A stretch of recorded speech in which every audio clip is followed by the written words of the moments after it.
మన ప్రభువును రక్షకుడైన యేసుక్రీస్తు ఘనమైన నామమున ఈ ఉదయకాలపు వేళ దైవ సన్నిధి కూడి వచ్చిన మీ అందరికీ మొట్టమొదటిగా ప్రత్యేకమైన వందనాలు. అందరు బాగున్నారా? ఒకసారి గట్టిగా దేవునికి స్తోత్రం చెప్దాం. హల్లెలూయా. దేవుడు తన మహా ఉచితమైన కృపచేత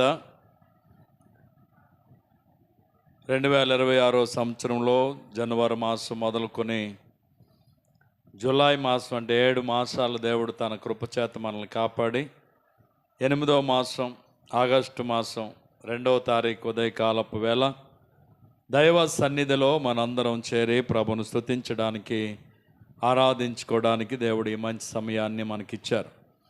ఇంతవరకు పాటల ద్వారా ప్రభు నామాన్ని గణపరచాం, ఆరాధనలో ప్రభు నామాన్ని హెచ్చించాం, దేవుని యొక్క వాక్యాన్ని మనం చదువుకున్నాం. కొద్ది నిమిషాలు దేవుని మాటలు విందాం.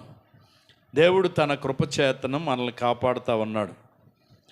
ఈ భయంకరమైన దుర్దినాలు నిజానికి ఏ సమయాన్ని ఏమవుతామో తెలియబడినటువంటి వారు, కానీ ప్రభు తన కృపచేత మనల్ని కాపాడుతూ ఉన్నాడు. మరి మా మామయ్య అంటే మన చిన్న అంటారు మీరు, నల్లయోళ్ళు వాళ్ళ చెల్లి వాళ్ళ ఆయన ఏడుకొండలు అంటాం మా మామయ్య. అతను మొన్న లక్షవారం రాత్రి అనుకోకుండా భయంకరమైన బలహీనతకు గురయ్యాడు. బాత్రూంలో పడిపోయాడు, ఇంకా మాటలేదు, చాలా ప్రమాదానికి గురయ్యాడు. ఆందోళన చెందారు చాలా భయానకంగా. కానీ ప్రభు ఆ కృపచేత ఆయన బలపరిచారు. 650 షుగరు. నిజంగా కాలు చేయ ఆడిపోవాలి ఆయనకి. అసలు ఒక కన్ను కూడా కనపడలేదు అసలు. కానీ అన్నిటిలోంచి దేవుడు స్వస్థించి ఈరోజుకి ఆరోగ్యంగా దేవుడు ఉంచాడు. దేవునికి స్తోత్రం చెప్దాం. ఏ క్షణాన్ని ఏమవుతామో మనం తెలియదు, ఏ గడియలో ఏం జరగబోతుందో కూడా మనకి తెలియదు. క్షణభంగురం మన జీవితాలు. కాబట్టి దేవుని సన్నిధిలో ఆరాధించుకోవడానికి వారంలో ఒక్కరోజు, ఆదివారం ఒక్కరోజు, మనకి శుక్రవారం ఒక రాత్రి, దేవుడిచ్చిన అవకాశాన్ని కూడా ఉపయోగించుకోకుండా నా అంత గొప్పవారు లేరన్నట్టుగా దేవునికి దూరంగా చాలామంది ఉంటున్నారు. ఒక్క నిమిషంలో ఏమవుతామో మన ఎవరికి ఏమీ తెలియని వారం. దేవుడు కేవలం ఆయన కృపచేత మనల్ని కాపాడుతున్నారు, మనల్ని సజీవులుగా ఉంచుతున్నారు. ఈరోజు వరకు మనం బ్రతికున్నామంటే కేవలం ఎవరి కృప అంటే దేవుని కృప.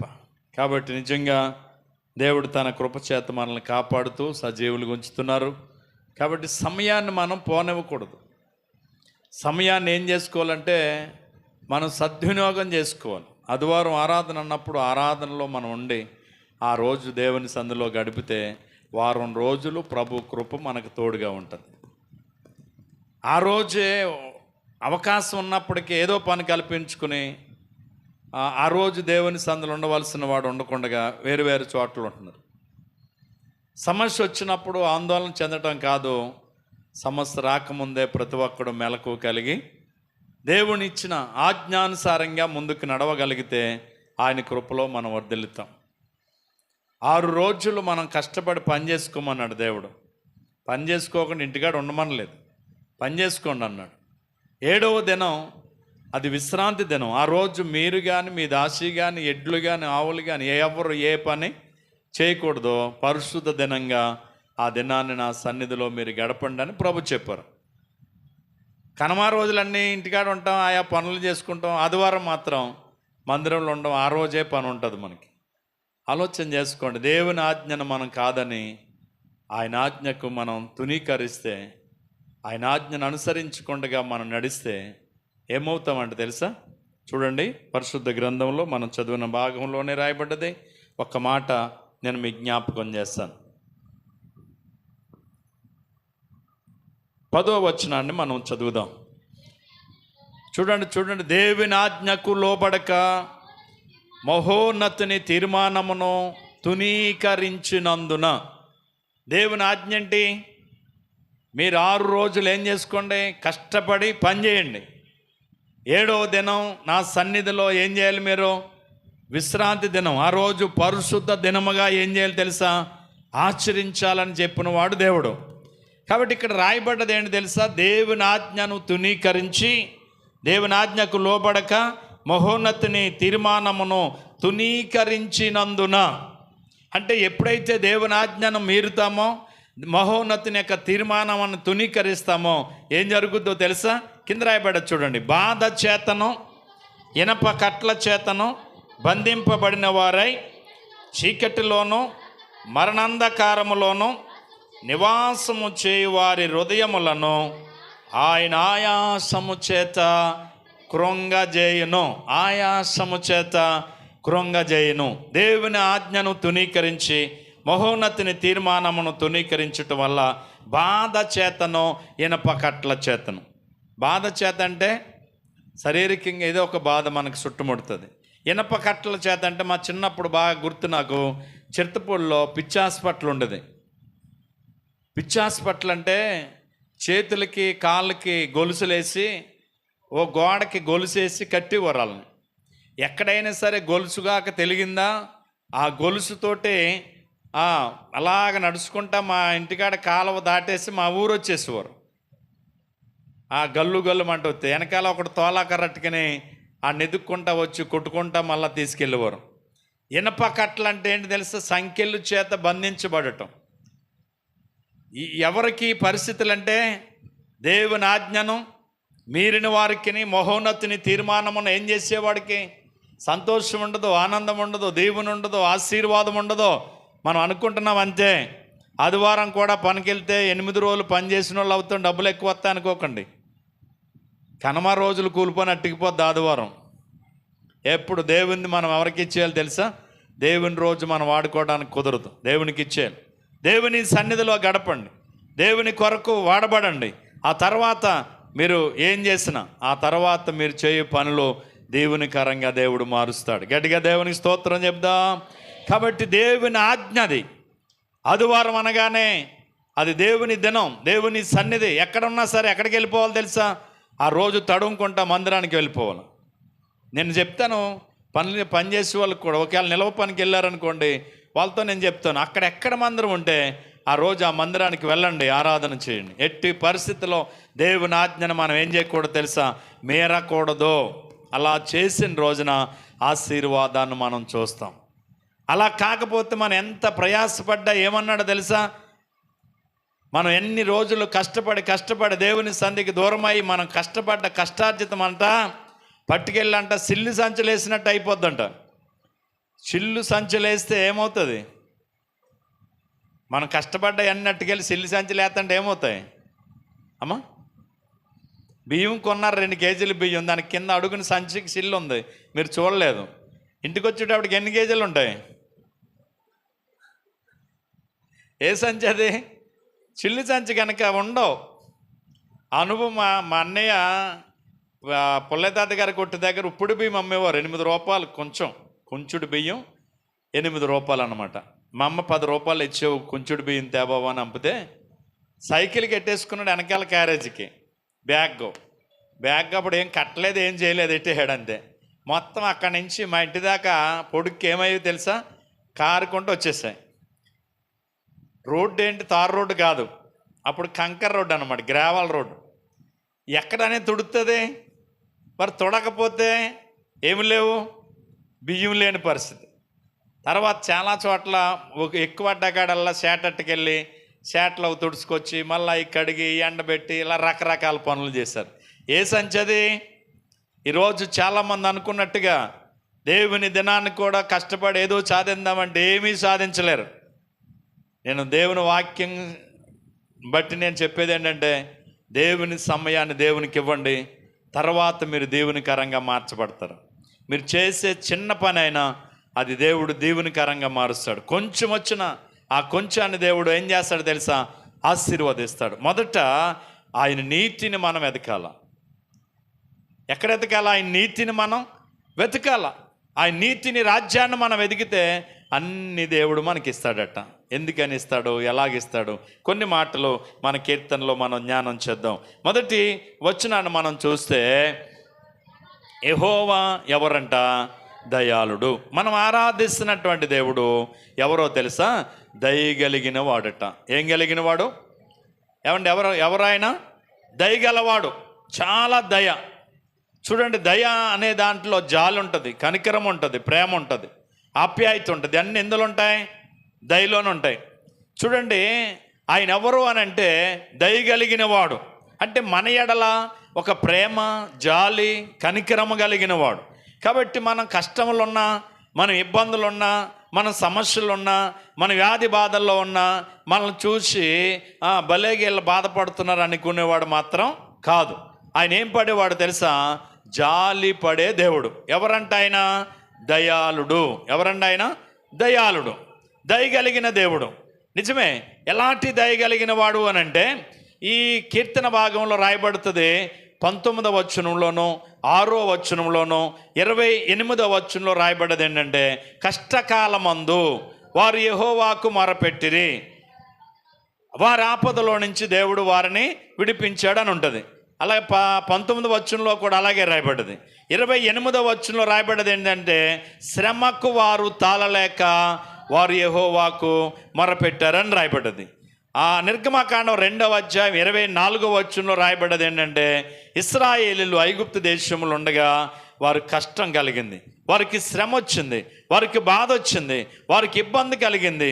వారిని భయంకరమైనటువంటి బానిసత్వం వాళ్ళ మీద ఆ రాజు మోపాడు, శ్రమను మోపాడు. ఆ శ్రమను మోయలేకపోతున్నారు, శ్రమను భరించలేకపోతున్నారు, శ్రమను తాళలేకపోతున్నారు. అటువంటి పరిస్థితుల్లో వాళ్ళు దేవునికి ఏం చేశారని తెలుసా? మొర్ర పెట్టారట. శ్రమకు తాళలేక, శ్రమను తట్టుకోలేక, బాధలో భరించలేక, ఎందుకు వచ్చిన బ్రతుకురా ఇది అని అనుకునేటువంటి పరిస్థితులు కూడా మనకు ఎదురవనటువంటి సందర్భాలు ఉంటాయి. ఎప్పుడో తెలుసా? ఆ శోధన వెంబడి శోధన వచ్చేస్తుంది. ఒకసారి ఇంట్లో ఒక్కదాని వెనపడ ఒకటి భరించలేని పరిస్థితులు వస్తాయి. అలాంటప్పుడు ఏంటి బ్రతుకని చింతపడేటువంటి సందర్భాలు కూడా మనం ఎరుగుదాం. కాబట్టి సమయంలో చూస్తే ఇశ్రాయేలులు ఆ శ్రమను తాళలేక మొరపెట్టారట. మొరపెడితే దేవుడు ఏం చెప్తున్నాడు చూడండి. 24వ వచనం, 2వ అధ్యాయం 24వ వచనంలో నిర్గమకాండం. కాగా దేవుడు వారి మూలుగును వినెను, అబ్రహాము, ఇస్సాకులు, యాకోబులకు తాను చేసిన నిబంధనను జ్ఞాపకం చేసుకొనెను. దేవుడు ఇశ్రాయేలులను చూచెను, వారి యందు ఏముంచాడంట? లక్ష్యముంచెను. దేవునికి స్తోత్రం. నిజంగా ఐగుప్తు దేశంలో బానిసత్వంలో ఉన్నారు, చెరలో ఉన్నారు, శ్రమలో ఉన్నారు, ఇబ్బందుల్లో ఉన్నారు, చాలా బాధ, కష్టకాలం. అటువంటి శ్రమకాలంలో దేవునికి వాళ్ళు ఏం చేయటం మొదలెట్టారు తెలుసా? మొర్రపెట్టడం మొదలుపెట్టారు, ఏడవటం మొదలుపెట్టారు, దేవుని దగ్గర గోజాడటం మొదలుపెట్టారు, దేవుని బ్రతిమాలుతున్నారు. అయ్యా, ఈ శ్రమను మేము తాళలేకపోతున్నాం, ఈ కష్టాన్ని మేము భరించలేకపోతున్నాం, అయ్యా మాకు విడుదల ఈ తండ్రి, మాకు విడుదల ఈ నాయనని ఏం చేయటం మొదలెట్టారు తెలుసా? దేవునికి వారు మొరపెట్టడం మొదలుపెట్టారు. దేవుడంట వారు మూలుగు విన్నాడట. ఏమండి, ఈరోజు మనం ఎంత గట్టిగా అరిసినా పక్కింటి ఆవిడ పలకట్లేదు. అంటే నా పేనూరులు వినపడలేదు అంటుందండి, దెబ్బతో పోతుంది. కానీ దేవుడంట ఏమన్నాడో? మూలుగు అంటే కేక కూడా కాదు. మూలుగుతారు కదా, జబ్బు చేసిన వాళ్ళు, లకనాలు చేసిన వాళ్ళు మంచం మీద అంటూ ఉంటారు, మూలుగు. అది ఆ మూలుగన్నాడంట దేవుడు. అంటే చూడండి ఎంత గొప్పోడో. పక్కనున్న మనిషి గట్టిగా కేకేసినా కూడా మన మనుషులు పలకలేకపోతున్నారు. కానీ దేవుడు ఏమి వినేవాడు తెలుసా? వినేవాడట. అలా మూలుగుని విన్నాడు, వాళ్ళ శ్రమను దేవుడు చూచాడు, వాళ్ళ యందు ఏముంచాడంటే తెలుసా? లక్ష్యముంచెను. దేవునికి స్తోత్రం. ఎలాగైనా సరే ఈ బానిసత్వంలో ఉన్నటువంటి ప్రజలను, ఈ భయంకరమైన శ్రమలో ఉన్నటువంటి ఈ ప్రజలను, ఇబ్బందికరమైన పరిస్థితిలో ఉన్న వీళ్ళను ఎలాగైనా సరే దేవుడు విడిపించాలని చెప్పి ఆలోచన చేసి, ఎలాగ వీళ్ళని విడిపించాలా, ఎవరు వీళ్ళని వెళ్ళి విడిపించి రాగలరు అని చెప్పి ఆలోచన చేస్తే ఆ దినాల్లో మిక్కిలి సాత్వికుడైనటువంటి వాడు అక్కడ కనిపించాడంట దేవుడికి. ఎవరండి? నా ఇల్లంతట్లో మిక్కిలి సాత్వికుడని ఒక ఆయన గురించి దేవుడు అద్భుతమైన సాక్ష్యం చెప్పాడు. ఎవరైనా? ఏమండి, మోషే గురించి దేవుడు చెప్పింది ఏంటి తెలుసా? నా ఇల్లంతట్లో మిక్కిలి ఎవరో తెలుసా? సాత్వికుడు. ఎవరు ఈ సాత్వికుడు? ఎక్కడున్నాడు? వెతగ్గా మిద్యాను అరణ్యములో గొర్రెలను మేపుతా ఉన్నాడు. ఎలాగైనా సరే ఈ అరణ్యములో ఉన్నటువంటి మోషేను ఐగుప్తు దేశానికి తీసుకురావాలని, ఇశ్రాయేలు ప్రజలను బానిసత్వములో నుంచి, శ్రమలో నుంచి, కష్టములో నుంచి, వ్యాధి బాధల నుంచి వారికి విడుదల కలిగించాలని దేవుడంట వారి యందు లక్ష్యముంచి మిద్యాను అరణ్యములో గొర్రెలు కాస్తున్నటువంటి మోషే దగ్గరకు దేవుడు వెళ్ళాడంట. దేవునికి స్తోత్రం. ఎలాగెళ్ళాడండి? మిద్యాను అరణ్యంలో ఒక పచ్చని పొదలో అగ్గి దగ కూరలు కోరేస్తుంది, కానీ ఆ పచ్చని పొద ఏమవట్లేదట, కాలట్లేదట, పచ్చగానే ఉందట. ఏంటి వింత? ఈ పొద అగ్నితో కూరలు కోస్తుంది, కానీ పచ్చగానే ఉంది. ఏంటి వింత? చూడాలనుకున్నాడంటే కొండ మీద కూర్చుని గొర్రెలు మేస్తుంటే అలా కొండ మీద కూర్చుని ఆ పొదను పరిశీలిస్తున్నాడు మోషే. వెంటనే ఆ పొద దగ్గరికి వెళ్ళాడట. ఏం జరుగుతుంది ఇక్కడ? ఏంటి పొద కాలట్లేదేంట? ఈ వింత ఏంటో చూడాలనుకుని వెళ్ళాడట.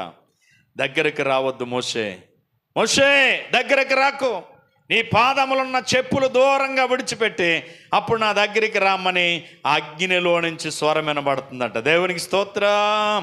అగ్ని అయిన దేవుడు అగ్నిలో నుండి ఎవరితో మాట్లాడుతున్నాడు తెలుసా? మోషేతో మాట్లాడుతున్నాడు. మోషే, నిశ్చయముగా నా ప్రజల మొర్ర నా సన్నిధికి చేరిందయ్యా. వాళ్ళ కష్టాన్ని చూచాను, వాళ్ళ శ్రమను చూచాను. ఇదిగో వాళ్ళని విడిపించాలని ఆశ కలిగి ఉన్నాను. దయచేసి నువ్వు అర్జెంటుగా బయలుదేరి ఐగుప్తు దేశానికి రావాలి అన్నాడట. ఎవరిని రమ్మని బ్రతుమాలుతున్నాడు? మోషేను దేవుడు రమ్మని బ్రతుమాలుతున్నాడు. మోషే అంటాడు, బాబోయ్ నేను రాను, నేను అక్కడికి రాలేను, నత్తోడిని నేను మాట్లాడిన నోటి మాంద్యం కలిగిన వాడిని, దయచేసి నన్ను విడిచిపెట్టండి, నేను అక్కడికి రాలేను అంటున్నాడట. లేదు తప్పకుండా నువ్వు రావాలన్నాడట దేవుడు. ఒకవేళ అక్కడికి వచ్చి దేవుడు నాతో మాట్లాడాడు, నన్ను మీ మధ్యకు వెళ్ళమన్నాడని చెప్తే నువ్వేమై ఉన్నావని చెప్పను అంటే దేవుడు అన్నాడు, నేనున్నవాడను అనువాడనని చెప్పు, నేను నీతో మాట్లాడానని చెప్పు, ఎల్లో నేను నీకేమై ఉంటానో తోడై ఉంటానని చెప్తున్నాడు దేవుడు. 3 రకాల సాకులు చెప్పాడు మోషే నేను రానని. కానీ దేవుడు ఆయన బలపరిచి, నీకు తోడుగా ఉండడానికి నీ అన్న అయినటువంటి అహరోన్ని నేను సిద్ధపాటు చేశాను, ఐగుప్తులో నీ కొరకు చూస్తున్నాడు అతను, నువ్వు బయలుదేరి రా అని చెప్పి దేవుడు బ్రతిమాలి మోషేని ఎక్కడ తీసుకొచ్చాడు తెలుసా? ఐగుప్తు దేశానికి తీసుకొచ్చాడు. ఐగుప్తు దేశంలో ఫరో ఎదుట 10 రకాల అద్భుత కార్యాలు చేయడానికి మోషేకు దేవుడు శక్తినిచ్చాడు. అలాగ మోషే మరి ఇశ్రాయేలు ప్రజలందరినీ పోగు చేసి దేవుడు ఇక్కడికి పంపించిన సందర్భం అంతా చెప్పి, మిమ్మల్ని అందరినీ శ్రమలో నుంచి తీసుకుని వెళ్ళి కానాను పాలుతేనెలు ప్రవహించే దేశానికి తీసుకుని వెళ్ళడానికి దేవుడు నన్ను తోడుకొచ్చాడని చెప్పినప్పుడు వాళ్ళు కూడా నమ్మారు, మోసే మాట యందు విశ్వాసం ఉంచారు. వాళ్ళందరూ ఏకమై దేవునికి మొరపెట్టినప్పుడు దేవుడు ఇశ్రాయేల్ అందరిని ఏం చేశాడు తెలుసా? శ్రమలో నుంచి, బానిసత్వంలో నుంచి వారిని బయటికి తీసుకుని వచ్చాడు. ఏం రాయబడ్డది ఇక్కడ? నివాస పొరమేదియు వాళ్ళకి లేక ఏమవుతున్నారంట? నడుచుకుంటూ వస్తున్నప్పుడు దేవుడు వాళ్ళని ఎక్కడికి చేర్చాడట? ఎక్కడ చేర్చాడని రాయబడ్డది? ఒక నివాస పొరానికి దేవుడు వాళ్ళని ఏం చేశాడట? నడిపించాడని ఈ వాక్య భాగంలో మనకు చక్కగా మీరు చదివారు. ఈ భాగంలో మనకు కనబడుతూ ఉంది. నివాస పొరమేదియు వారికి లేదు. వారు ఏం చేస్తున్నారు? నడిచేస్తున్నారు. దేవుడు వాళ్ళని చక్కగా ఎక్కడికి తీసుకుని వెళ్ళాడో తెలుసా? పాలు తేనెలు ప్రవహించు ఆ ప్రదేశానికి దేవుడు వాళ్ళని తోడుకుని వెళ్ళాడు. గట్టిగా దేవునికి స్తోత్రం చెప్దాం. ఇంత కార్యం ఎందుకు చేశాడు అంటే వాళ్ళ మీద దేవుడు ఏం చూపాడు? దయ చూపాడు, జాలి, కనికరం. వాళ్ళు పెట్టిన మొర, వాళ్ళు చేసిన ప్రార్థన, వాళ్ళు చేసిన విజ్ఞాపన దేవుడు ఆలకించాడు. ఆ శ్రమలో నుంచి దేవుడు వాళ్ళని ఏం చేశాడో తెలుసా? విడిపించాడు. విడిపించబడిన తర్వాత వీళ్ళు ఏం చేశారో తెలుసా? చూడండి 8వ వచనం చదవండి. 8వ వచనం, ఆయన కృపను బట్టి నరులకు ఆయన చేయు ఆశ్చర్య కార్యములను బట్టి యెహోవాకు వారు కృతజ్ఞతాస్తుతులు చెల్లించారు. 15వ వచనం, ఆయన కృపను బట్టి నరులకు ఆయన చేయు ఆశ్చర్య కార్యములను బట్టి యెహోవాకు వారు కృతజ్ఞతాస్తుతులు చెల్లించుదురుగాక. 21వ వచనం, ఆయన కృపను బట్టి నరులకు ఆయన చేయు ఆశ్చర్య కార్యములను బట్టి వారు యెహోవాకు కృతజ్ఞతాస్తుతులు చెల్లించిరి. 31వ వచనం, ఆయన కృపను బట్టి నరులకు ఆయన చేయు ఆశ్చర్య కార్యములను బట్టి వారు యెహోవాకు కృతజ్ఞతాస్తుతులు చెల్లించారు. దేవునికి స్తోత్రం చెప్దాం. దేవుడు వాళ్ళ ఎడల ఏ కార్యాలు చేశాడు? ఆశ్చర్య కార్యం. ఏమంటే ఎర్ర సముద్రం ఆరణ్యాలుగా చేయటం అంటే ఆశ్చర్యమా కాదా? అలా ఎర్ర సముద్రాన్ని ఎవడైనా అడ్డగించగలిగిన వాడు, ఆనకట్ట కట్టగలిగిన వాడు ఉన్నాడా ఇప్పటి వరకును? కానీ ఎర్ర సముద్రం ఆరణ్యాలుగా చేశాడు. ఆశ్చర్యమైన కార్యమే కదా. ఇశ్రాయేలు ప్రజలు దాహం కొన్నప్పుడు బండరాయిలో నుంచి ఏమిచ్చాడు తెలుసా? నీళ్ళనిచ్చాడు. తేగల నీళ్ళు రాయిలో నుంచి. మన ఇంటికాడ పైప్ వేయించి వాడు కింద రాయి తగిలిందంటే వెంటనే గొట్టాలు లాగేస్తాడు. ఇక్కడ ఏం తగిలింది? రాయి తగిలింది కాబట్టి ఇక్కడ పని అవ్వదని. అంటే బండలో నుంచి నీళ్ళు ఇచ్చిన వాడు దేవుడు. ఆశ్చర్యకారమే కదా. ఏమండి, మారా అనేటువంటి ఒక చోటకి వెళ్ళారు. చాలా నీళ్ళు ఉన్నాయి, కానీ ఆ నీళ్ళు ఏ నీళ్ళో తెలుసా? చేదు నీళ్ళు. ఆ నీళ్లు తాగితే మనుషులు ఏమవుతారు? చనిపోతారు. అక్కడికి వెళ్ళేటప్పటికి నీళ్ళు అయితే ఉన్నాయి, కానీ ఉపయోగకరం కాదు. ఇప్పుడు సముద్రం నిండా బోల్ నీరు ఉంటుంది, ఎవరికైనా ఉపయోగం అది? ఓ గుక్కు నీళ్ళు తాగడానికి ఉంటుందా అమ్మ? ఎప్పుడైనా సముద్రం వెళ్ళారా? సముద్రానికి వెళ్ళారా? బీచ్కి వెళ్ళారా? నీళ్ళు నోట్లో వేసుకున్నారా? ఎలాగుంటాయి? ఏమైనా ఉపయోగకరమా? తాగలమా? ఆ సముద్రం నీరు ఇక్కడ సేవంతకూరులో మంచి వాటర్గా మారుస్తారు. ఆ నీళ్ళు వస్తుంది, దాన్ని మళ్ళీ ఫిల్టర్ చేస్తారు, ఆ నీరు మళ్ళీ అందరికి ఇస్తారు. అది కుళాయి ద్వారా వెళ్తుంది. ఉప్పు నీరుని ఏం చేస్తారు? మారుస్తారు. అంటే నిజానికి సముద్రం అంత ఆ నీటితో నిండి ఉంటుంది, కానీ ఆ నీరు ఎవరికి ఉపయోగకరమో కానే కాదు.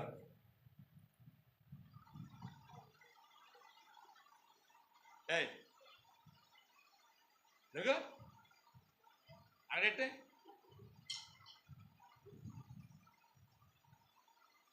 లేగా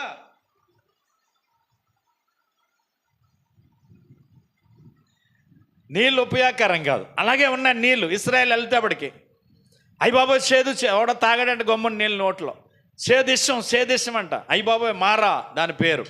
మారా అంటే చేదు అయిన నీళ్ళు. దేవుని సన్నిధిలో మోషే ప్రార్థన చేశాడు, ప్రభా ఈ నీళ్ళు ఉపయోగకరంగా మారాలి, ఏం చేయమంటావు ప్రభా? జనాలకి తాగడానికి నీళ్ళు లేవన్నప్పుడు దేవుడు అన్నాడు, ఒక కొమ్మ చూపించాడు, చెట్టు కొమ్మ. ఒక చెట్టుని చూపించాడు మోషేకు. దాని కొమ్మ ఇరుసుకెళ్ళి ఆ నీటిలో వేయమన్నాడట. ఆ చెట్టు కొమ్మను ఇరుసుకెళ్ళి ఆ నీటిలో వేస్తే ఆ నీళ్ళు మధురమాయాయి అంట. గట్టిగా దేవునికి స్తోత్రం చెప్దాం. ఏంటి, అందులో ఏం పౌడర్ కలపలేదు, మందులు వేయలేదు, బిల్లలు వేయలేదు, లేకపోతే లిక్విడ్ ఏమి కలపలేదు, కానీ ఒక చెట్టు కొమ్మను తీసుకెళ్ళి అందులో వేస్తే చేదైన నీళ్ళు ఎలా మారిపోయాయి? మధురంగా మారాయి. ఆశ్చర్యమే కదా కార్యాలు. నరులకు ఆయన చేసిన ఆశ్చర్య కార్యాలను బట్టి వారు దేవునికి ఏం చెల్లించారట? కృతజ్ఞతాస్తుతులు దేవునికి చెల్లించారట. దేవునికి స్తోత్రం చెబుదాం. ఇంకా మనం చూస్తే ఇశ్రాయేల్ అందరంట మాంసం కావాలి మోషే, మాకు ఈ వచ్చిన కాడి నుంచి ఈ మన్నా తింటున్నాం, ఎంతవరకు తినాం, మాకు మాంసం కావాలన్నారట. దేవుని సందులో మోషే ప్రార్థించినప్పుడు రేపు ఉదయం నేను వాళ్ళకి మాంసం ఇస్తాను, తినమని అన్నాడట దేవుడు. ఎలాగా?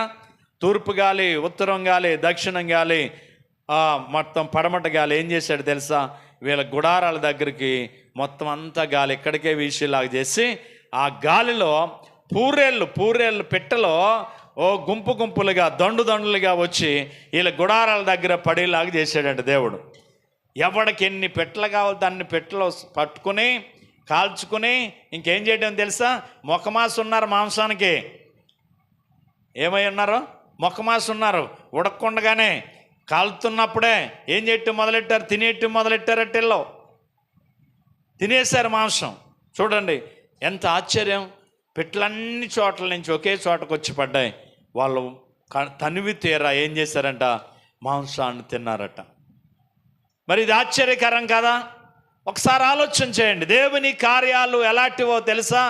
ఆశ్చర్యమైన కార్యాలు ఆయన చేయడానికి ఎవరో తెలుసా? శక్తిమంతుడు.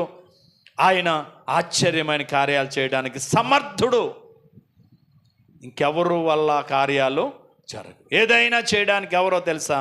ఆయన ఒక్కడే సమర్థుడు. కాబట్టి ప్రియమైన బిడ్డలారా, ఆయన ఆశ్చర్య కార్యములు చేశాడు. వాళ్ళందరూ దేవునికి ఏం చెల్లించారని రాయబడ్డది? కృతజ్ఞతాస్తుతులు చెల్లించారట. ఇన్ని గొప్ప కార్యాలు వాళ్ళ జీవితాల్లో చేయడానికి గల కారణం ఏంటి తెలుసా? యెహోవా ఎవరు అని అంటే దయాళుడు. దయాళుడు. 100వ కీర్తన 5వ వచనం చూడండి.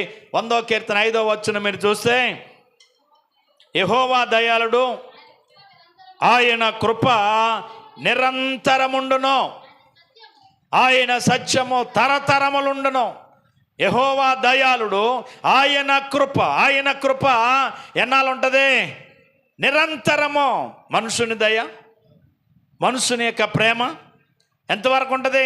కొంతకాలమే ఉంటుంది. కానీ దేవుని దయ శాశ్వత కాలం ఉంటుంది. దేవునికి స్తోత్రం చెబుదాం.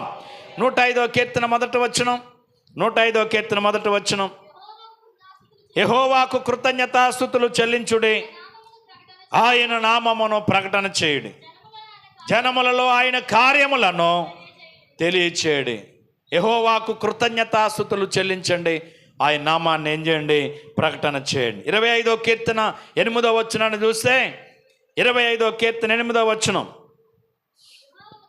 యెహోవా ఉత్తముడని, యెహోవా ఉత్తముడును యథార్థవంతుడునై ఉన్నాడు. కావున చూడండి, మార్గాలు ఎలా నడవాలో ఆయన ఉపదేశము చేయగలవాడు. ఆయన ఎవరు అని అంటే ఉత్తముడు. ఉత్తముడు. యెహోవా ఉత్తముడు.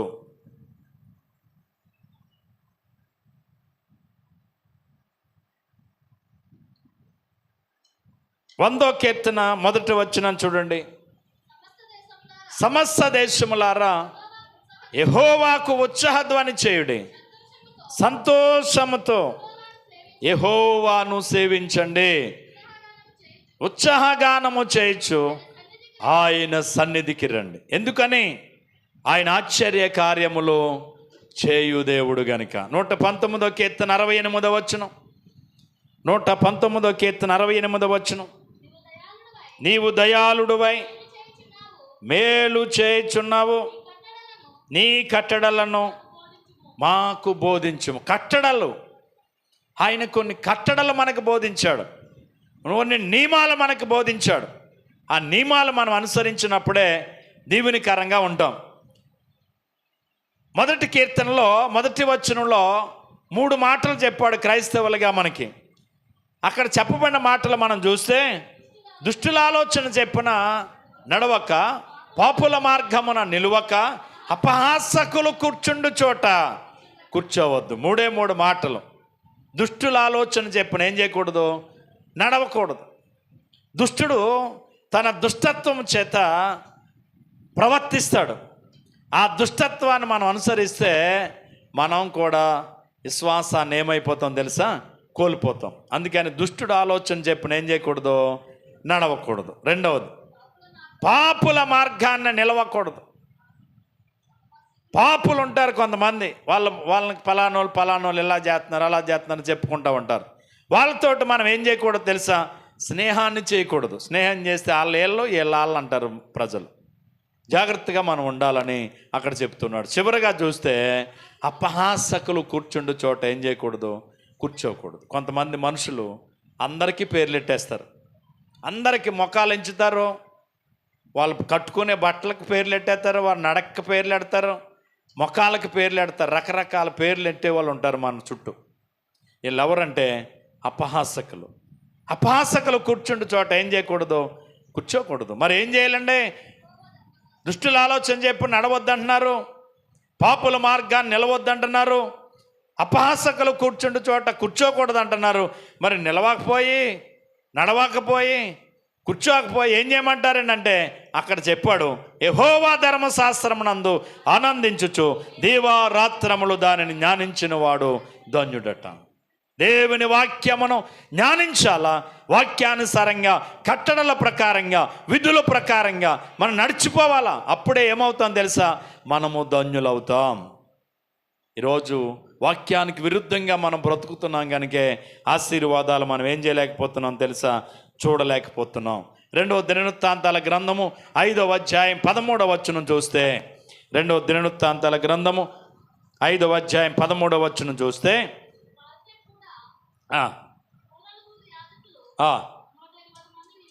నిలిచిరి,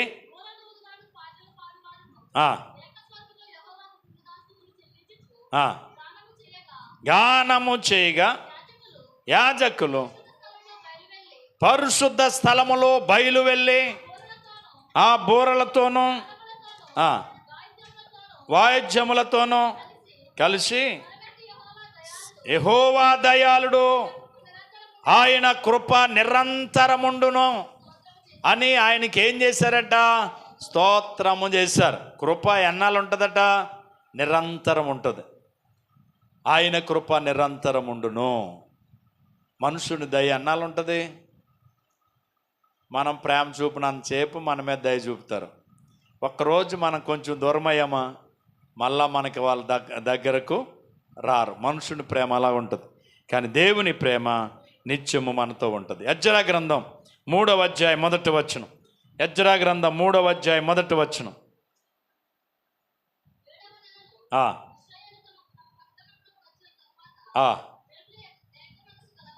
ఏక మనస్సు గలవారై యెరూషలేములో కూడి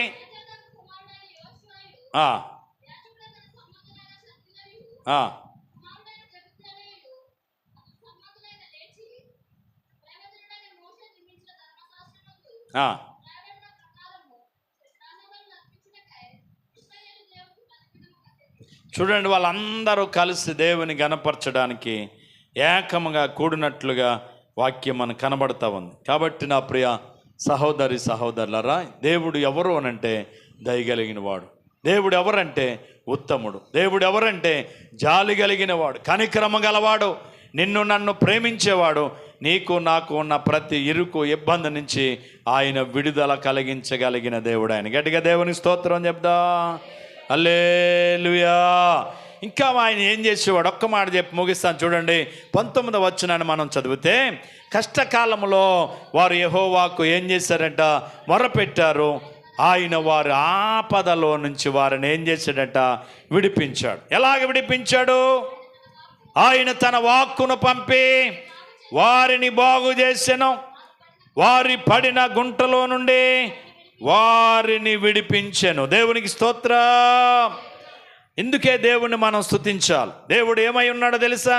గుంటలో పడిపోయిన మనలను చేయి పట్టుకుని, ఏ గుంటలో పడ్డామో, ఏ గోతులో పడ్డామో, ఏ విశ్వాసాన్ని ఎక్కడ పాడు చేసుకున్నామో, ఏ విశ్వాసంలో మనం తొట్టిల్లామో, వాటి అక్కడి నుంచి దేవుడు అంట మళ్ళా చేయి పట్టుకుని పైకి లేవనెత్తగలవాడంట ఆయన. గట్టిగా దేవునికి స్తోత్రం చెబుదాం.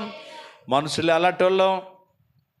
గుంటలో పడ్డామంటే 4 రాళ్ళు వేస్తారట. అంటే గుంటలోంచి పైకి లేకుండా ఏం చేస్తారో అందులోనే ముంచేస్తారు మనల్ని. కానీ దేవుడు ఎంత జాలి గలవాడంటే, పోన్లే తెలియక వాళ్ళు పడ్డారు, తప్పు చేశారు అని వెంటనే క్షమాపణ కలిగిన దేవుడు అంట.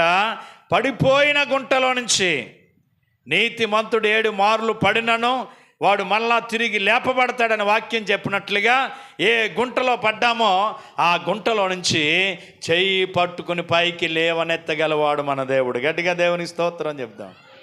హల్లెలూయా. కాబట్టి వాళ్ళు రోగంగా కలిగి ఉన్నప్పుడు, అనారోగ్యం పాలైనప్పుడు వారు మొరపెట్టగా దేవుడు తన వాక్కును పంపాడట. వాక్కును పంపి ఏం చేశాడు తెలుసా? వాళ్ళని బాగు చేశాడట. వాక్కు ఆయన వెళ్ళలేదు. ఇప్పుడు లాజరు చనిపోయి సమాధులు ఉన్నాడు, 4 రోజులు అయింది. సమాధులు ఉన్న లాజరును లేపడానికి యేసయ్య సమాధిలోకి వెళ్ళాడా? ఎక్కడుండి లేపాడు? ఏమంటే సమాధి ద్వారం తీయబడ్డది. బయట నిలబడి లాజరు బయటికి రమ్మని ప్రభు పిలిచాడు. నిద్రవుతున్న వాడు లేచి బయటకు వచ్చినట్లుగా చచ్చిపోయి 4 రోజులైన సమాధిలో ఉన్న లాజరు లేచి ఏం చేశాడు తెలుసా? బయటకు వచ్చాడు. అంటే ఏం వెళ్ళింది లోనకి?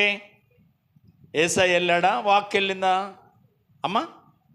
ఏం వెళ్ళింది? వాక్కు అంటే మాట. దేవుని మాట ఎక్కడికి వెళ్ళింది? లోనకి వెళ్ళింది. లోనకి వెళ్ళగానే ఆ వాక్కు ఏం చేసింది?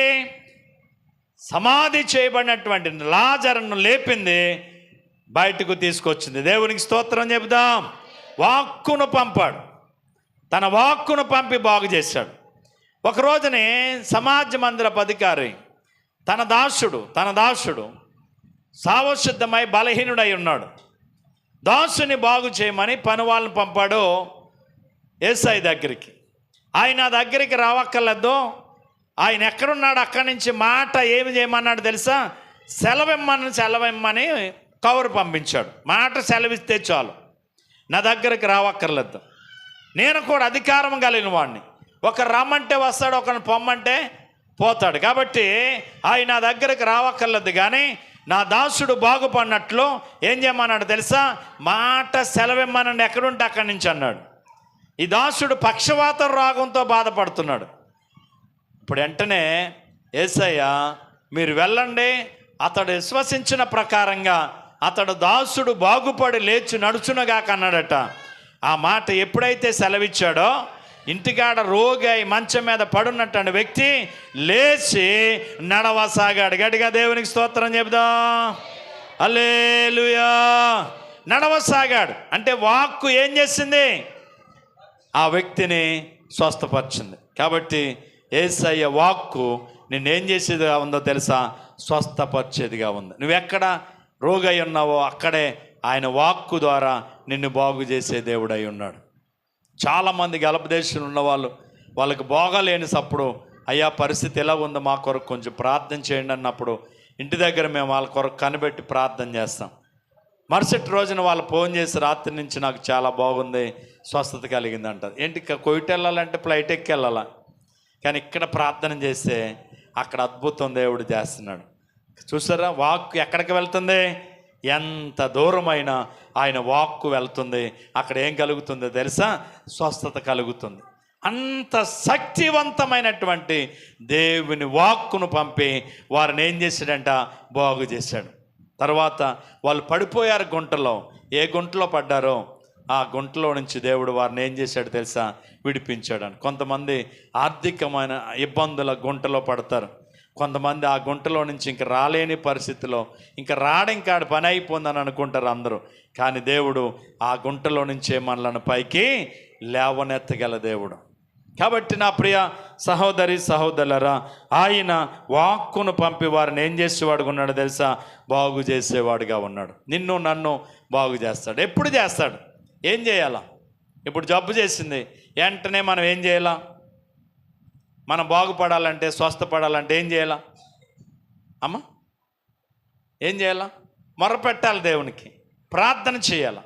ప్రార్థన చేస్తారా? ఆ టైంలో హాస్పిటల్ ఎదుక్కుంటారు, పరుగులు ఎడతారు ఎక్కడెక్కడికో, కానీ ఏం చేయలేరు? ప్రార్థన చేయలేరు. ఆ టైంలో మనం ప్రభు సందులో మోకరించి ప్రభు దగ్గర ప్రార్థన చేయగలిగితే ఆయన వాక్కును పంపుతాడు. రోగము నుంచి మనకేమిస్తాడు తెలుసా? స్వస్థతనిస్తాడు. దేవునికి స్తోత్రం చెప్దాం. కానీ కష్ట సమయంలో మనం ఏం చేయలేము తెలుసా? ప్రార్థన మనం చేయలేం. ధైర్యం మనకి చాలదు, తొందరపడతాం, ఆందోళన చెందిపోతాం. కానీ ఆ టైంలో మనసు దృఢపరచుకొని మనం ప్రార్థన చేయగలిగితే దేవుడు మనలను స్వస్థపరిచేవాడై ఉన్నాడు. దేవునికి స్తోత్రం చెప్దాం. కాబట్టి ఆయన సన్నిధిలో మనం ఏం చేసేవారు ఉండాలి తెలుసా? కష్టం వచ్చిందా, ఇరుకొచ్చిందా, ఇబ్బందులు వచ్చాయా, వ్యాధి బాధల్లో నువ్వు ఉన్నావా, వెంటనే దేవుని తట్టు తిరిగి నువ్వు ప్రార్థన చేస్తే నీకేం కలుగుద్ది తెలుసా? స్వస్థత కలుగుద్ది. ఎందుకని? ఆయనకి అసాధ్యం అంటూ ఏది లేదు. చివరిగా ఒక మాట చెప్తాను.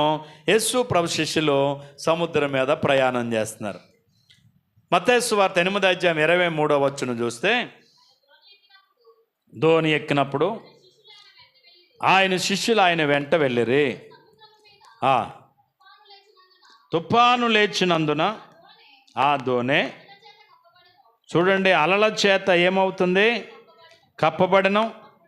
అప్పుడు చూడండి, ఎక్కడ యేసయ్య ఉన్న దోణి మీదకి ఏమొస్తున్నాయి? తుఫాను వచ్చేస్తుంది, అలలు వచ్చేస్తున్నాయి. మనం చదివిన కీర్తనలో కూడా రాయబడ్డది, ఆయన తుఫానును ఆపివేయగా దాని తరంగములు ఆగిపోయిను అని. తుఫాను ఎవరు ఆపగలరు? తుఫాను ఆపలేరు. కానీ ప్రభుత్వాలు ఏం చేస్తాయంటే ఆ తుఫాను బారిన పడకుండా పల్లపు ప్రాంతాల్లో ఉన్న ప్రజలందరినీ మెరకకు తరలిస్తారు, వాళ్ళకి ఆశ్రయం కల్పిస్తారు. అంతే తప్ప వచ్చే తుఫాన్ని, వేగవంతాన్ని కానీ తుఫాన్ని కానీ ఆపగలిగిన ప్రభుత్వాలు ఏమీ లేవు. కానీ యేసయ్య ఆ దోణిలో ఉన్నారు, చక్కగా ప్రయాణం సాగుతూ ఉంది. కానీ ఇంతలో ఏం జరిగిందో తెలుసా? సముద్రం మీద తుఫాన్ రేగింది. తుఫాన్ రేగితే అలల చేత దోణి నింపబడతా ఉంది, కప్పబడుతుంది. ఇంకా శిష్యులు ఒక్కసారిగా కంగారు పడిపోయి యేసు ప్రభు దగ్గరికి వెళ్ళారు. యేసు ప్రభు ఆ దోణిలో అమరమ్మన తలవాల్చుకుని ఏం చేస్తున్నాడని ఉంది, నిద్రపోతున్నాడట. ఆయనకి ఏమీ తెలియదు, ఈ తుఫాను, సముద్రం, అలలు ఏమీ తెలియదు, నిద్రపోతున్నాడు ఆయన. వెంటనే యేసు ప్రభు దగ్గరికి వెళ్ళి, ప్రభువా నశించిపోతున్నాం, మమ్మల్ని రక్షించు నాయన, ఇదిగో నీకు చింత లేదా, మేము నశించిపోతున్నాం, మమ్మల్ని రక్షించు తండ్రి అని ఏం చేశారంట? కేకలు పెట్టారు. దేవునికి స్తోత్రం. ఎక్కడున్నాడు ఆయన? ఆ దోణిలోనే ఉన్నాడు. ఇప్పుడు యోహాను రాసినటువంటి మొదటి పత్రికలో 4వ అధ్యాయం 4వ వచనంలో చూస్తే, చిన్నపిల్లారా మీరు దేవుని సంబంధులు, మీలో ఉన్నవాడు ఈ లోకములో ఉన్నవానికంటే ఎక్కడున్నాడట చెప్పాలి. అక్కడ యేసయ్య వాళ్ళ దోణిలో ఉన్నాడు. ఇప్పుడు ఎక్కడున్నాడు తెలుసా? మనలో ఉన్నాడట. ఎక్కడున్నాడు ఆయన? మనలోనే ఉన్నాడట. చిన్నపిల్లారా మీరు దేవుని సంబంధులు, మీలో ఉన్నవాడు ఈ లోకములు ఉన్నవానికంటే గొప్పోడు ఉన్నాడట. మనలోనే ఉన్నాడు ఆయన. అయితే ఇప్పుడు ఏం చేయాలి? ఆయన్ని పిలవాలా. వీళ్ళ దోణిలో ఉన్న యేసయ్య దగ్గరికి ఏం చేశారు? మరల కొల్పబడి, ప్రభువా మేము నశించిపోతున్నాం, మమ్మల్ని రక్షించు అని ఏం చేశారు? వీళ్ళు కేకలు పెట్టగానే యేసు లేచి నిలిచి గాలిని గద్దించగా అది మిక్కిలి నిమ్మలమైందండి. సముద్రాన్ని గద్దించగా నిమ్మలమైందండి. ఒక్కసారిగా సైలెంట్ అయిపోయింది. తుఫాను లేదు, అలలు లేవు. చక్కగా దోణిలో వీళ్ళు చక్కగా ప్రయాణం కొనసాగించారు. వాళ్ళు అంటున్నారండి, ఆ కింద వచనంలో చూస్తే, ఈయన ఎవరో కానీ ఈయనకి గాలియు సముద్రమయో ఏమవుతున్నాయి? లోబడుతున్నావని వాళ్ళు మిక్కిలి ఆశ్చర్యపోయారట. దేవునికి స్తోత్రం. ఎవరని చెప్పబడుతుంది? వాళ్ళు యేసు ప్రభు యొక్క శిష్యులు. కానీ యేసు ప్రభు యొక్క శిష్యులు ఆయన అద్భుతం చేసిన తర్వాత అంటున్నారు, ఈయన ఎవరో కానీ అంటే ఇంతకీ ఆయన ఎవరో కూడా ఇంకా ఎరగకుండానే ఉన్నారు.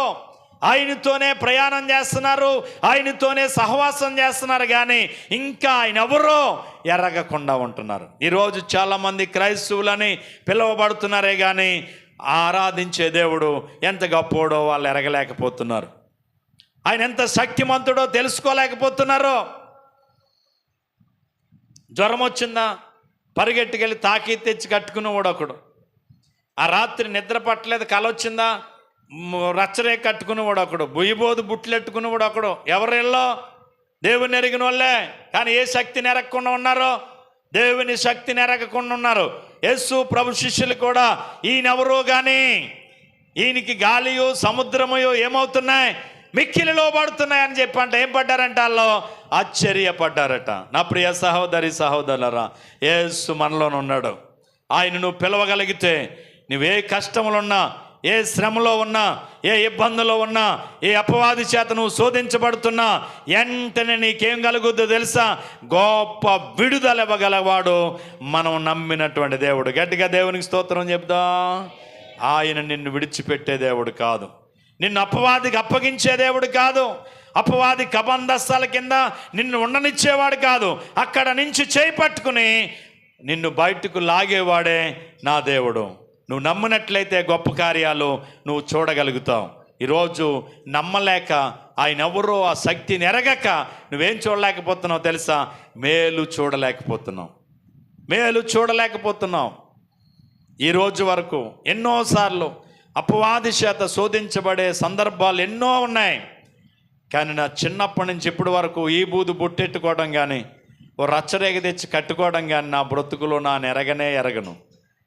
కానీ ఎన్నోసార్లు భయంకరంటే అపవాది క్రియలు ఎన్నోసార్లు ప్రయోగాలు చేశారు. ఇప్పటికి ఏదో టైంలో ఒకడొకడు చేస్తూనే ఉంటాడు. వాళ్ళకి అడ్డంగా ఉన్నామని చెప్పి లేకుండా చేయాలని ప్రయత్నాలు చేస్తూ ఉంటారు. కానీ నా దేవుని సందులో మోకరించి ఒక్కరోజు ప్రార్థన చేసుకుంటే వాటన్నిటికీ గొప్ప విడుదల దేవుడిచ్చి ఈ రోజు వరకు మీ మధ్యలో క్షేమముగా, సుఖముగా, సౌఖ్యంగా, సంతోషంగా నా దేవుడు నిలబెట్టగలుగుతున్నాడు. గట్టిగా దేవుని స్తోత్రం చెప్దాం. నన్ను కాపాడి నడిపిస్తున్న దేవుడు, నా ఎడల అద్భుతం చేస్తున్న దేవుడు, నా పట్ల ఆశ్చర్యకార్యాన్ని చేస్తున్న దేవుడు, నన్ను ముట్టి స్వస్థపరుస్తున్న దేవుడు, నన్ను శోధించే దురాత్మంధకార శక్తులను విడుదల కలిగిస్తున్న దేవుడు నీకు కూడా ఏమి ఇవ్వగలరో తెలుసా? విడుదల ఇవ్వగలడు. నువ్వు నమ్మినట్లయితే గొప్ప కార్యాలు ఏం చేయగలవు? చూడగలవు. నువ్వెవరి వైపు చూడాలా? దేవుని వైపు చూస్తే దేవుడు అద్భుతం చేస్తాడు. నిజమే, ఆ ధోని మీద తుఫాన్ రేగిన వెంటనే, అలలు వచ్చిన వెంటనే వాళ్ళు ఏం చేశారు తెలుసా? యేసు వైపు చూచారు. ప్రభువా, మేము నశించిపోతున్నామయ్యా, అయ్యో రక్షించు నాయనా, రక్షించు తండ్రని దేవుని వైపు తిరగగానే దేవుడు వెంటనే కలగజేసుకుని లేచి సముద్రమును గద్దించాడు, గాలిని గద్దించాడు. అవి ఏమైపోయి తెలుసా? మిక్కిలి నిమ్మలమైపోయాయి. దేవునికి స్తోత్రం చెప్దాం. యేసు ప్రభు నమ్ముకున్నాం కదా, ఏలక దెయ్యాలేంటి అనుకుంటారా? యేసు ఉన్న ఇంటికే, యేసు ఉన్న ధోనిలోనే ఏమొచ్చాయి? అలలు వచ్చాయి, గాలి వచ్చింది, తుఫాన్ వచ్చింది. నిజమే కదా? అంతెందుకు, కుమారుడిగా వచ్చిన యేసయ్యను 40 దినాలు ఉపవాసం చేసిన తర్వాత శోధించింది ఎవరు? యేసయ్యను ఏం చేయడానికి చూసింది? శోధించలేదా? నిన్ను నన్ను కూడా శోధించదా? మనం గొప్పోళ్ళమా? యేసు కంటే గొప్పోళ్ళమా? కానీ ఆయన శక్తి చేత మనల్ని ఏం చేయగలడో తెలుసా? ఆయన రక్షించగల దేవుడు. అపవాదికి అప్పగించేవాడు మాత్రం కాదు. అపవాదికి అబంధస్థాల కింద నుంచి మనల్ని నిడిపించి రక్షించగల సమర్థుడైన దేవుని మనం కలిగి ఉన్నాం. గట్టిగా దేవునికి స్తోత్రం చెప్తాం. మనకి యేసు రక్తం ఉంది. ఆ రక్తాన్ని మనం ఏం చేయాలి తెలుసా? సిలువేసుకుంటాం. అదే మనకి అన్యుడోము ఈ బూదు బుట్టెట్టుకుంటాడో, రచ్చరేక కట్టుకుంటాడో, మనం తైలాన్ని మనం సిలువేసుకుంటాం, తైలాన్ని పూసుకుంటాం, తైలాన్ని రాసుకుంటాం. అదే మనకు గొప్ప కవచము, అదే మనకు గొప్ప విడుదల, అదే గొప్ప శక్తి, అదే మనకు గొప్ప ప్రభావము. అపవాది నుంచి మనల్ని ఏం చేయగలదో తెలుసా? దూరం చేయగలదు. కాబట్టి ఎవరిని కలిగి ఉన్నాం? మనం యేసుని కలిగి ఉన్నాం. మనలో యేసు ఉన్నాడు, మనలో యేసు ఉన్నాడు. కాబట్టి ఆయన్ని మనం లేపాల, ఆయన వైపు మనం తిరగాల, ఆయనకి మొరపెట్టాలి, ఆయనకి విజ్ఞాపన చేయాలి. ఆయన లేవగానే సముద్రం నిమ్మలమైంది. ఆయన లేవగానే, గద్దించగానే గాలి ఆగిపోయింది. ఏది అయినా ఆయనకి అసాధ్యమైంది ఏది లేదు. సమస్తము నీ జీవితంలో చేయడానికి ఎవరో తెలుసా? సమర్థుడు. కాబట్టి ఇశ్రాయేలు ప్రజలు శ్రమలో దేవుని వైపు చూశారు. వాక్యం వింటున్న నా ప్రియ సహోదరి సహోదరులారా, ప్రభు నమ్ముకున్నంత మాత్రాన జ్వరం రాకమానదో, శ్రమ రాకమానదో, కష్టాలు రాకమానో, ఇబ్బందులు కలగటం మానో. కానీ వాటన్నిటిలో నుంచి విడిపించగలవాడే మనం నమ్మిన దేవుడు. ఏం చేస్తాడు? ఆయన విడిపిస్తాడు, మనల్ని తప్పిస్తాడు.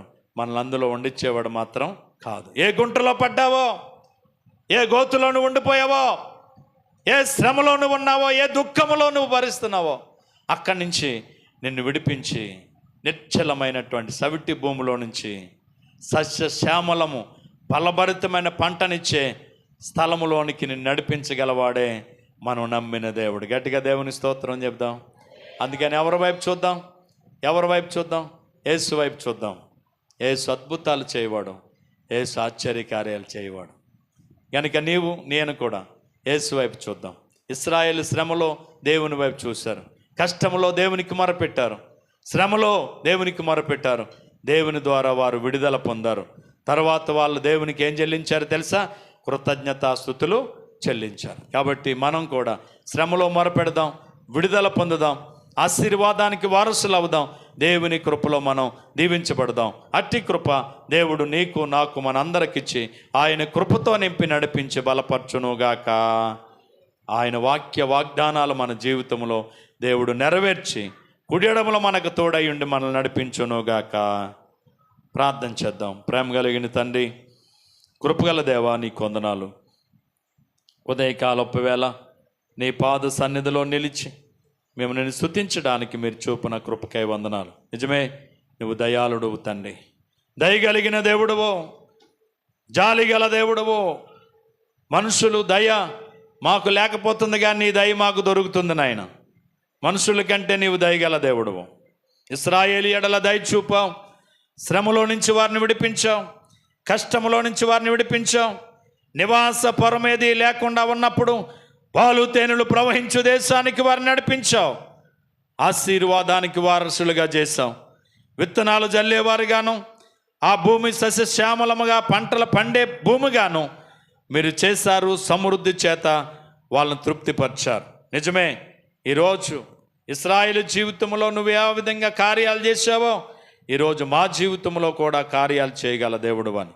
అయితే ఏ శ్రమ వచ్చినా, ఏ కష్టం వచ్చినా, ఏ ఇరుకు వచ్చినా, ఏ ఇబ్బంది వచ్చినా తొట్టెళ్ళకుండగా నీ వైపు తిరగాలని, నీ సన్నిధిలో మొరపెట్టాలని ఈరోజు నీ వాక్యం ద్వారా మాతో మాట్లాడావు.